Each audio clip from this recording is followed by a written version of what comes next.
This is Andi Purewal for ID Boxing. I'm joined by trainer, manager extraordinaire Dave Coldwell over Zoom. Dave, we're going to have to jump straight into it because I know you're a busy man. You've got to shoot off. Obviously, this morning we heard the disappointing news that Amir Khan had failed a UKAD test on the back of his fight with Cal Brook. I just wanted to get your immediate reaction to that news, how it's all unfolded since. Just shocked. I'm in the gym with the lads, and then my phone just started. We were just wrapping up. My phone just started popping off, and yeah, it's disappointing news again. And it's just another kick in the teeth for boxing. It's just at the moment, genuinely, it's just shit. I think the sport really. I've been in boxing 32 years, and it's the most frustrating period I've ever known in sport. What was everybody's thoughts in the gym? All of the lads that you train, what did everybody have to say about it? Again, just like another fighter that's failing a drug test. But it's more for me, it's more the like uncertainty of the people around it. You know, why is it taken over a year for it to come out? Amir Khan's retired and they've given him a 2-year ban. It means fuck all. But why is it taking a year? But I've just seen Boxer put out a statement saying that they weren't informed. The board have said that they weren't informed. So why were they not informed? Because procedure is when you fail a drugs test, is that a promoter, the governing body, and the fighter who failed the drugs test, they get told the results. So why is that the case where the board and Boxer weren't given the results? That was going to be one of my questions. Obviously, as you mentioned there, that usually the board, the promoter, and obviously the fighters involved would all have been informed about this positive finding. Is there any kind of reasoning in your own mind as to why you think that wouldn't have been the case? I'm the same as you guys and all the fans that have looked at social media, seen this, looked at the news and seen this. We don't know anything. We're completely in the dark. But this has been in the dark for a year, over a year. I can't. Before Boxer put out a statement, you're thinking, well, hang on a minute. They've been sitting on this, and they've been. Listen, I'm not defending them because the way that Matchroom and Eddie have handled the Conor Benn situation was bad, but they've been hammering them, but yet they've been sitting on this, on knowing that Khan failed. So that's your initial reaction. You're thinking, what? But then now they've put out that statement saying that they didn't know. Now, surely, listen, that won't be a lie because then that opens up to being sued by UKAD. Also, UKAD can then just turn around and say, well, actually, here's the email, the old email trick. Here's the emails with the date you were sent the result. So at this moment, as we're speaking right now, then I got to say, well, Boxer put that statement legally wouldn't have done that if they're not telling the truth.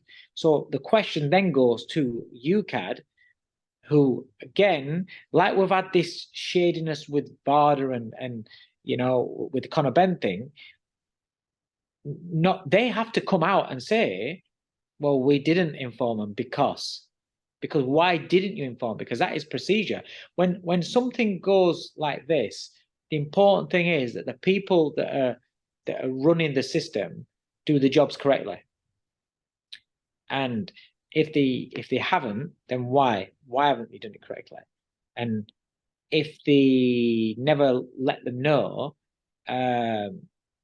why? How has it come to light now? What's the difference? I don't understand what's happened.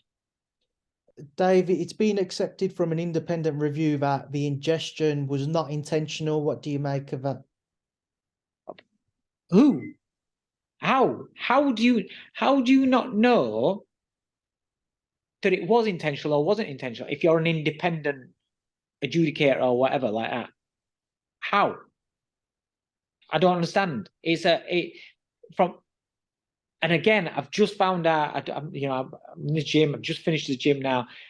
I don't know the ins and outs of it and this drug, but apparently it boosts testosterone or it's something to do with testosterone, right? So there is a reason, and also it helps you lose weight or something like that. But also, so saying that, it does give you a benefit. So how can you say that it wasn't intentional? Because you're an old fighter, you know you're well past your sell-by date in the biggest pressure fight of your career, really, the one that everyone's going to remember you for. I understand why you might think, do you know what? Win at all costs. I get that. And so therefore I can see why he would do that. But to say that it wasn't, how do they know that it wasn't intentional? Dave, I want to get your thoughts on a statement. You know, Amir did a little interview with Sky Sports this morning. So yeah, so he said, "I've never cheated. I'm a retired fighter. You can see by my performance against Cal Brook, I lost. If I went in there and knocked Brook out, it's different. I've never cheated in my life. I'm the one who wanted the testing for the fight. I've never cheated and I never will. The amount that was in my system could have been from shaking people's hands." So everybody that gets done always seems to say, I insisted on testing. I insisted on testing. The amount that was in was only a trace. It didn't make any difference. And what's the other one? Oh, the other one. I got beat. You can see by my mate. What does that mean? So you're on relay. You're only on gear if you win. That's just stupid. That's just stupid. And again, I don't know if he's done it intentionally or what, but what I'm saying is, do you know what? I'm just fed up with it all. It's just it's either me or it's contamination or it's what. Listen, at least he turned around and said, "Yeah, I've got a 2-year ban." That, but it's easier for him to say that because he's retired. It don't make any difference. Doesn't make any difference to him. But it's just another kick in the guts for boxing. It really is. Dave, Amir's obviously somebody. This about the trace, the amount. I don't get this amount bullshit. It's in your system. When you're taking something, it's in your system. I've said this before. When you go out on a night out, right, and you see everybody and they drinking, they get in the car, they drive, they get done for drink driving, shitloads amount over the legal limit, shitloads. They've just done it, right? But there are also people that get done for drink driving the morning after, right? They don't think, they think because I was out last night, I was drunk last night, but I'm sober now, go and pick the car up, and then get busted for drink driving. Oh, fuck. And then the amount that's in the system now at that time of day after is less than what it was when they went out on the piss, right? The amount that's left in your system. Because once it's in your system, it starts trickling out. Your body starts flushing out, it starts coming out of your system. So does that, and I need an expert to explain to me, I might be wrong here, I'm not an expert, but does that not work the same way if you're popping peds? While you're on them, you're juiced up to max, you're full fucking raging, there you go, fucking being able to do whatever you want to do, right? But then as you come off the cycle, it starts coming out of your system. Some drugs are out quicker than others. As it comes out to the end of the season, if that time of that drug test just nicks you, then yeah, you've got a trace in your system.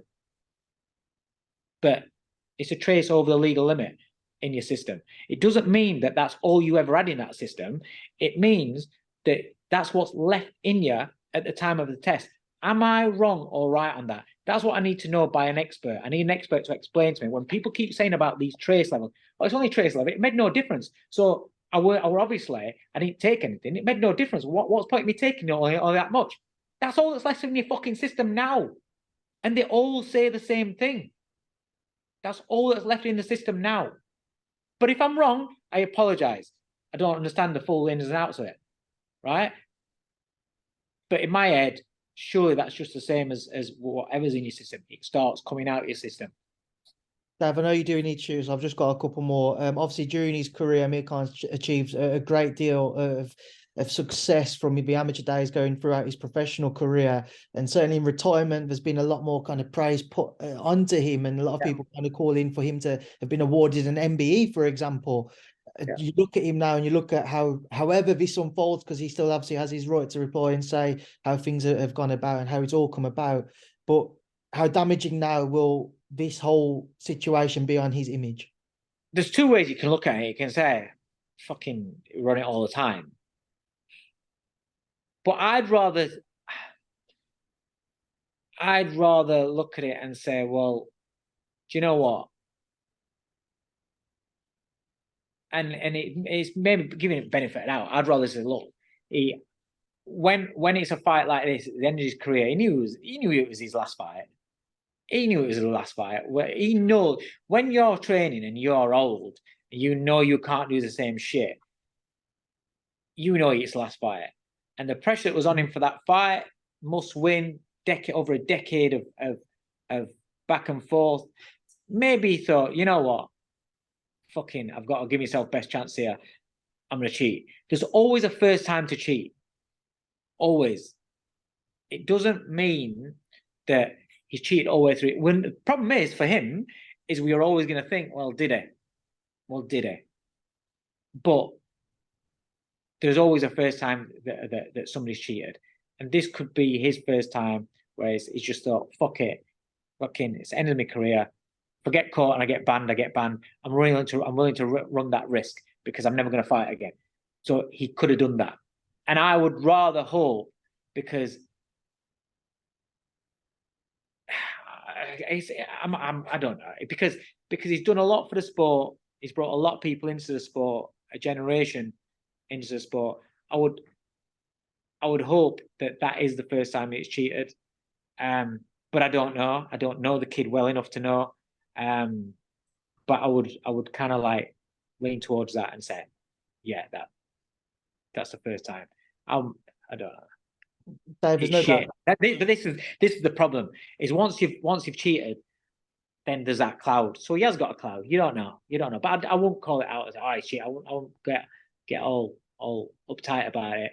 I'd be like, you fucking cheated for this. You know, when chips are down and it come into it, I'd rather go in there and get beat and fucking and you know, just talking about in the gym with Stephen Cairns and people like with lads in here. Rather go out and get beat, and fucking knowing that you've given it your best, got beat, rather than fucking cheating and winning. Who gives a shit? If he'd have won that fight, he'd have been swanning around, giving it big licks about Kell. Nah. Dave, there's no doubt, obviously, today's news is going to take the limelight off the sport for a certain period. So you imagine going into the weeks on that front. There was a great fight which was announced today, though, which has unfortunately been kind of waysided in Chris Billam-Smith versus Lawrence Okolie. I was going to get your thoughts on that, though. Good fight. I saw it and I was like, oh, this is a good fight. It's a perfect fight for Okolie as well, because coming off for a stinker. This is a fight that people are going to want to see. This is a fight that Billam-Smith is always exciting. The intrigue of them obviously knowing each other inside out from being in the gyms together. Shame if we're going to put all that in a pot, then I can see it being a little bit scrappy, but it's going to be hard fought and very, very, very, very tense. It's going to be a good fight, I think. I think it's the best fight for Okolie right now, to be honest. And just a final one, Dave, because I know you're literally about to shoot Joshua Franklin, just your post-fight thoughts since Saturday night. I was disappointed in it. Listen, the same sort of thing, new trainer, not won for a couple of years. That's a big thing, a lot of baggage going into that fight. So I do understand him being hesitant. But the problem is you've got all these physical attributes, but you didn't pull the trigger. He did a lot of good things in there. Technically, he did some nice things in there, and he's quality when he uses his quality. But he's got this. For me, he's got this this underlying doubt in him, where he's always questioning himself, questioning too much, and that's taken a lot away from him for me. All right, Dave, I'll leave you now to shoot off, but I appreciate you quickly doing this before your meeting. So thank you for speaking to me, and I'll see you soon. Cheers, mate. See you later.